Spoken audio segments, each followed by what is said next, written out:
আসসালামু আলাইকুম সবাইকে।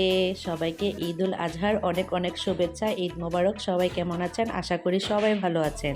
সকাল সকাল ঘুম থেকে উঠে সেমাই দিয়ে কি বানাবো রাত্রে থেকে চিন্তা করে রেখেছিলাম, সেই অনুযায়ী নাস্তা বানানো শুরু করে দিয়েছি। প্রথমে বানিয়ে নিয়েছিলাম নবাবী সেমাই, তারপর বানিয়েছি শাহি টুকরা, তারপর দুধ সেমাই। না হলে কি হয়, অনেকগুলা নারিকেল দিয়ে বাদাম দিয়ে বানিয়েছিলাম দুধ সেমাই। অনেক মজা ছিল সেমাইটা। তারপর সবগুলো তো মিষ্টি আইটেম, তাই ভাবলাম একটু নুডলস রান্না করে ফেলি। ঝাল ঝাল করে নুডলস রান্না করেছি। তারপরে এই যে ছিল আমার সকালের নাস্তায় আজকে সব ডেজার্ট আইটেম।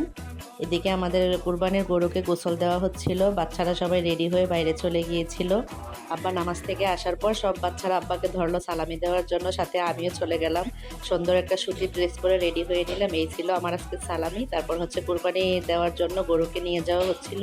গরু জবাই করা শেষ। এদিকে মাংস কেটে কুটে রেডি করা হচ্ছিল সব কিছু। তারপরে যে মেপে গড়ে দিয়ে দিয়েছিল, আমরা রান্না করছিলাম।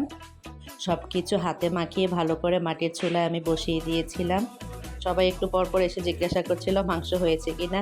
ফাইনালি আমার গরুর মাংস রেডি হয়ে গিয়েছে। সবাই খাওয়া দাওয়া করলাম। ভালো থাকবেন সবাই। আজকে এই পর্যন্ত। আল্লাহ হাফেজ।